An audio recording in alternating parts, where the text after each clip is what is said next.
Welcome to Deep Stories, where we share some of life's most profound experiences, moments that make us feel, think, and see the world a bit differently. Today, we have a bunch of different weird and messed up family tales for you guys.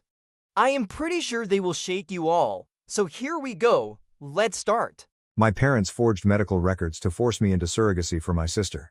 I refused, they called me selfish and pressured my family to push me. I never imagined that I would be writing this post, but following last week's events, I need a different viewpoint. My parents abruptly contacted me after 13 years of little communication, stating that they needed to talk about something significant. Greg, 43M, my husband, was concerned that something odd might be happening, but neither of us could have foreseen what would happen. Emily, 44F, my older sister, has always been the family's golden child. As a child, it was obvious that she was everything my parents could have ever hoped for.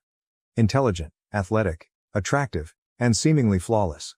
She was frequently praised by them, who referred to her as their perfect princess or golden apple. 2 years after Emily's death, I was an unexpected surprise. In my parents' perspective, being unexpected wasn't my only sin. I was born prematurely and had a severe cardiac issue that had numerous operations and ongoing care during my early years. Even though my grandparents paid for the majority of the medical bills that insurance did not, my parents never let me forget how much of a financial burden I was. We could have taken that vacation if we didn't have all these medical bills.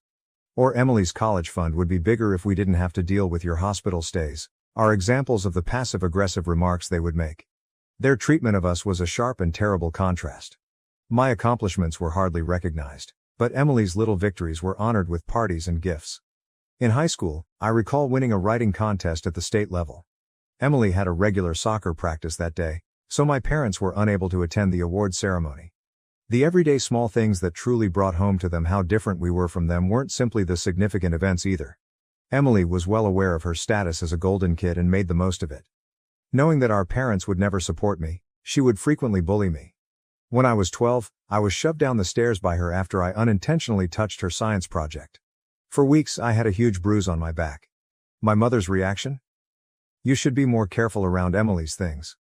That was it, just another reminder that I was less valuable than her possessions, with no care for my hurt or retribution for Emily. My only way out was to go to school, but even that was difficult. I struggled to stay up because I missed a lot of classes due to my health problems. While I was fighting to maintain mediocre grades in between medical stays, Emily was achieving straight A's and dominating in sports. The analogies persisted. Why aren't you more like Emily? Emily never struggles with her assignments. Emily doesn't cause us this much anxiety. I had figured out how to blend in as much as possible by the time I got to high school. That was simpler. Emily already had a ton of friends, was headed to a prominent institution, and was leading the ideal life my parents had always desired for their kids. In the meantime, all I was doing was surviving each day without feeling like a total failure. Going to college was the true turning point in my life. In order to move as far away from home as possible, I pleaded with my grandparents. They were the only ones who ever truly stood by me, and they understood, having seen the dynamic unfold for years. I selected a university that was several states away, and they assisted me with tuition and other costs. I met Greg when I was a college student. He was patient, compassionate, and truly interested in me as a person rather than as a weaker sibling, which set him apart from everyone else I had ever met. I felt appreciated and acknowledged for who I was for the first time in my life. After graduation, we were married and I believed that I could finally be able to achieve the family life I had always desired. Emily and my parents hardly noticed my wedding. They didn't send a card, they didn't come. I wasn't shocked, but it stung. I was embraced by Greg's family, and his mother even assisted me in choosing my wedding gown, something I had always dreamed of doing with my own mother. We made the decision to try for a child a few years into our marriage.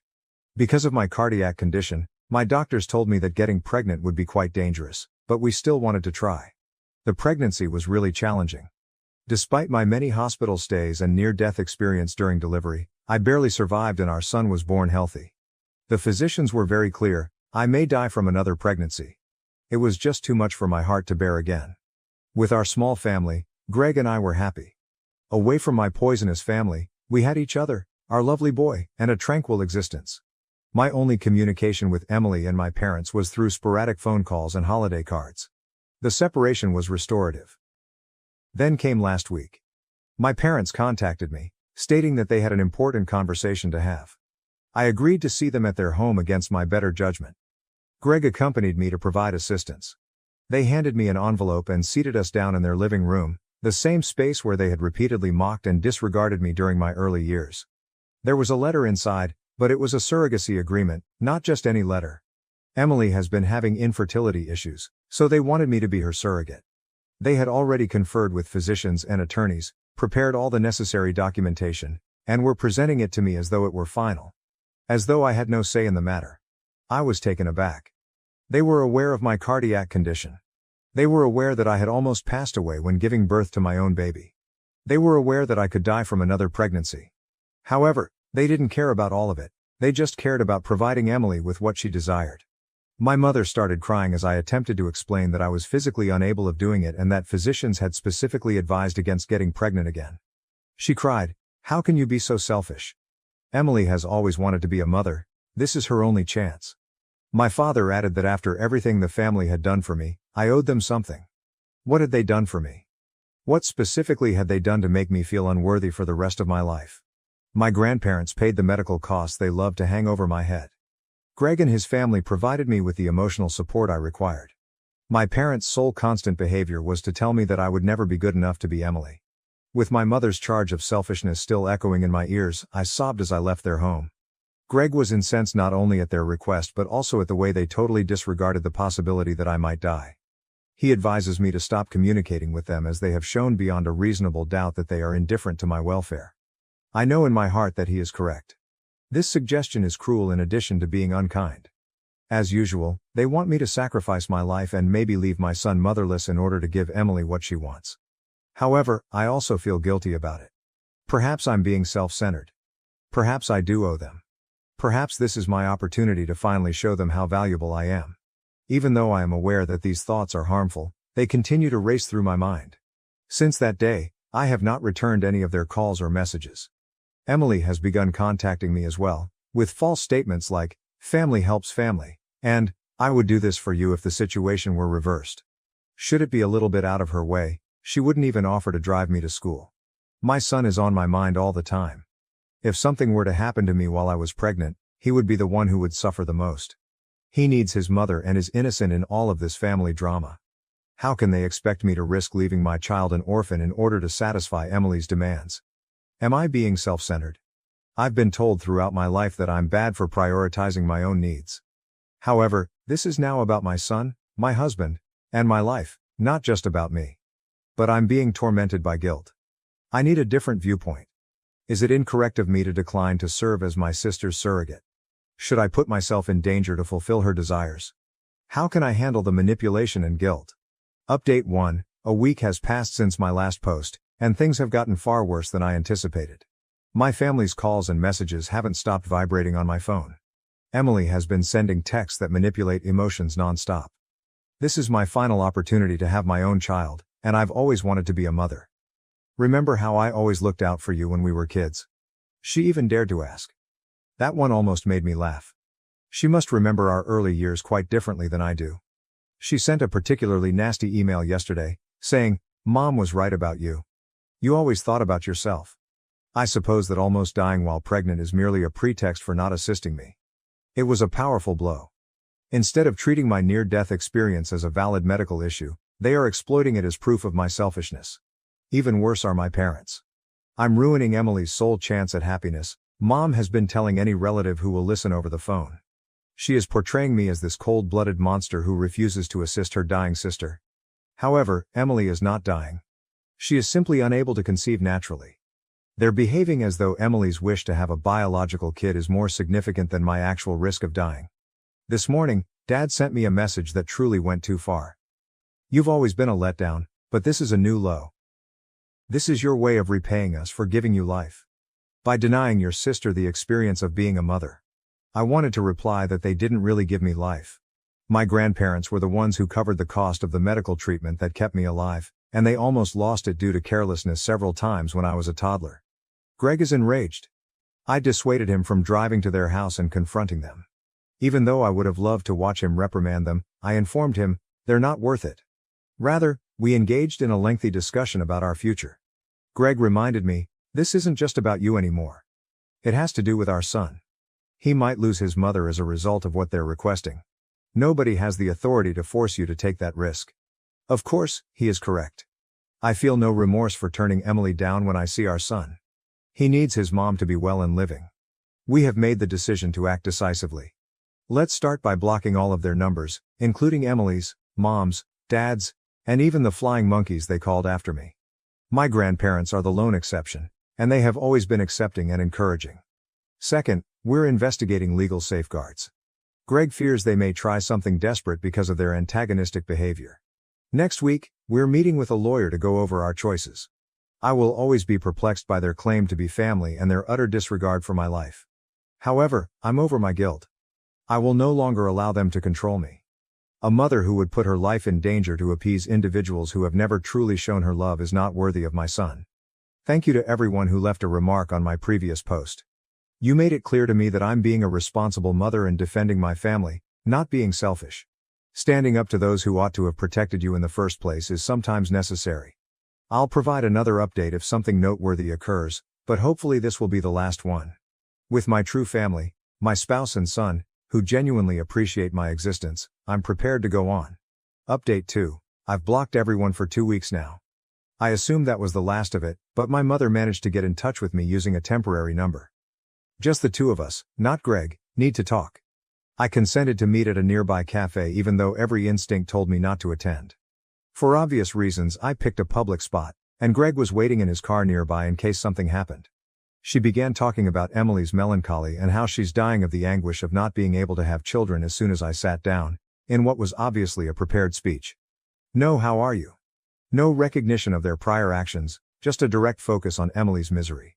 My mother pushed a business card across the table and said, "The doctors say this is her last chance. According to one fertility expert, you two are a fantastic fit. They are able to keep a careful eye on your cardiac health." She dismissed it as if it were a minor annoyance when I brought up the fact that my own doctors, who have been aware of my medical history for years, have expressly prohibited me from getting pregnant again. Doctors are constantly too cautious. According to Emily's specialist, the risks are controllable. When Mom began discussing family legacy and how Emily should be given more genetic inheritance than I did, the discussion took an even more sinister turn. She did say that, after all, I've heard the same arguments about my being a flawed child my entire life. She replied, "I should have known you'd be difficult about this," as I got up to go. "Emily has always made you envious. This is your opportunity to at last take action for the family." I felt oddly at ease as I walked out of the cafe.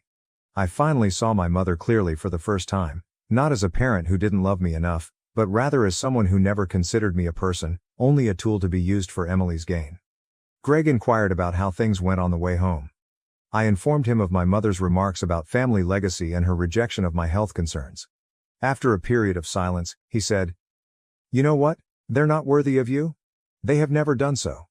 He is correct. They are unworthy of me, my forgiveness, or another opportunity to harm me. I've given my mother one last message. I won't put myself in danger or leave my child an orphan because of Emily's wishes. We will not be talking about it again. Don't get in touch with me again. Tomorrow, I'm going to change my number.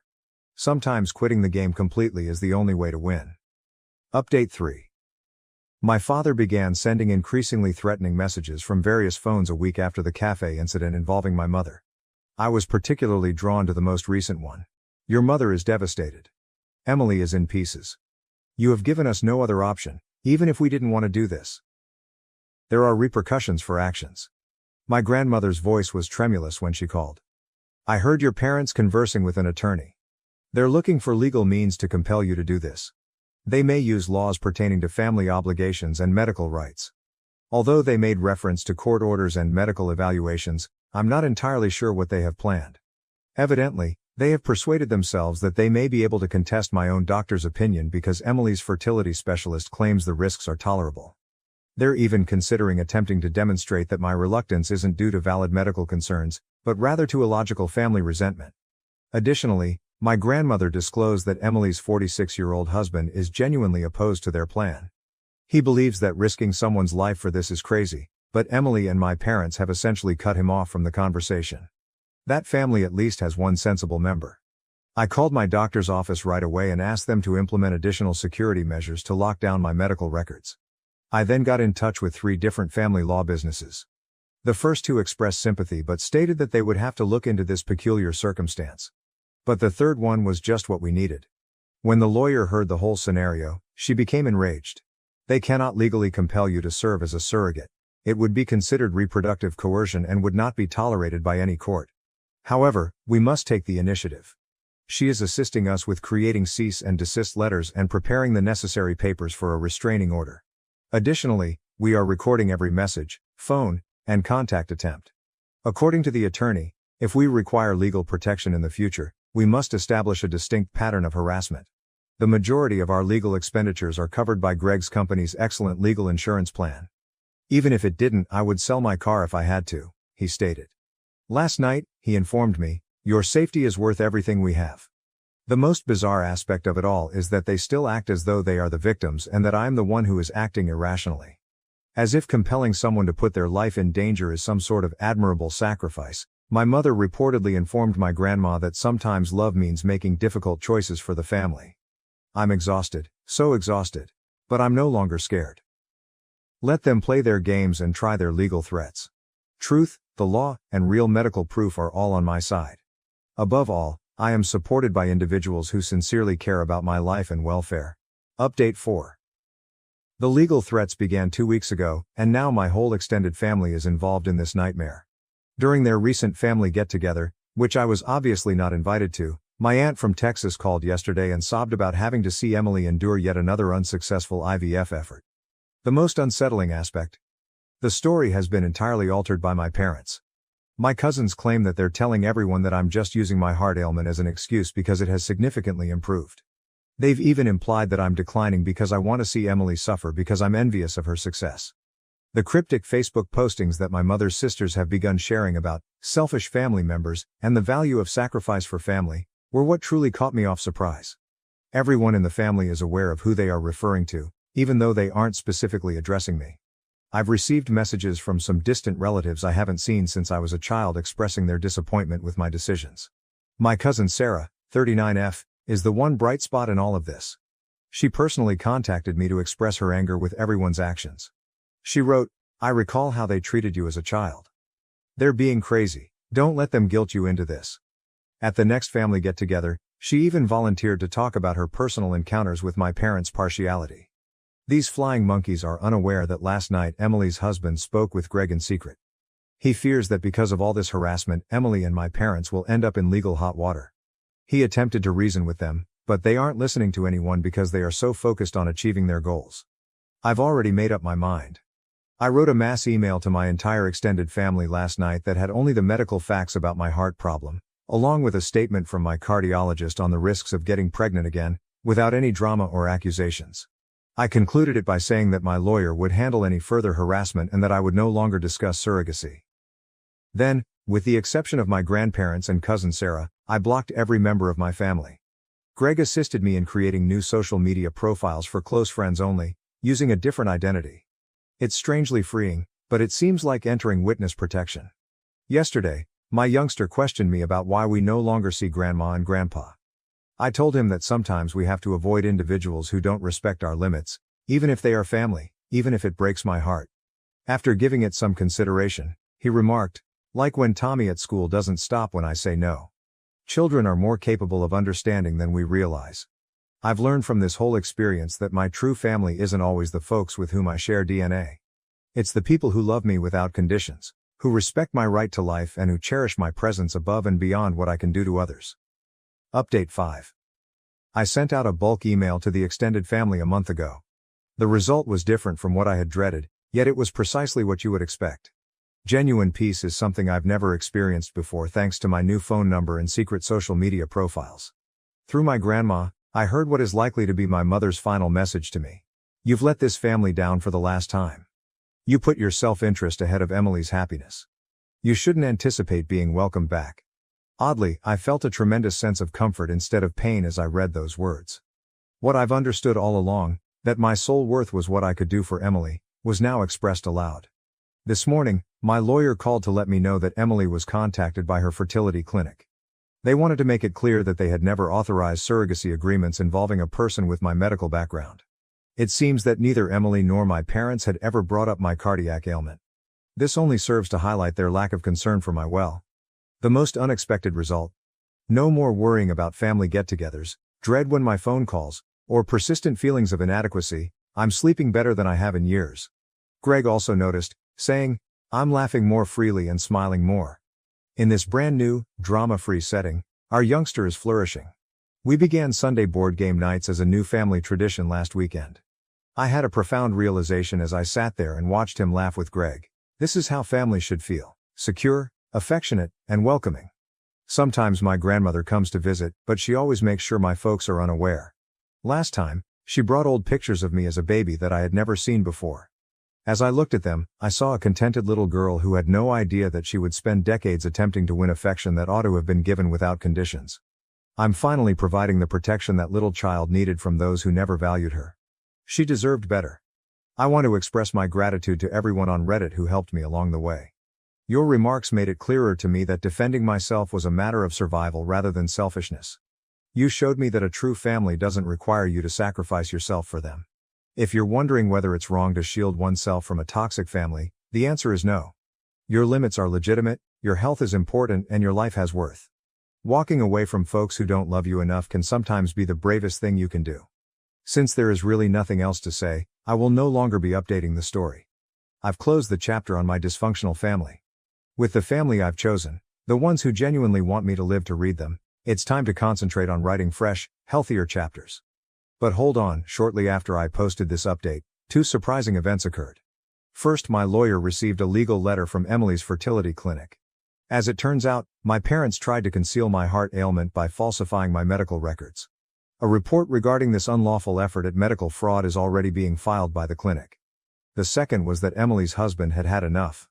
In the family group chat, he revealed how my parents and Emily had conspired to conceal my illness from the doctors. He disclosed that Emily was aware of my near-death experience while I was pregnant, but she had purposefully kept it a secret from everyone. The response from the extended family was prompt. Suddenly, the aunts and cousins who had been disparaging me stopped talking. My Texas aunt apologized over the phone, claiming she was unaware of the effort at medical fraud. Since then, a number of family members have stopped communicating with my parents and Emily, describing their behavior as completely illegal.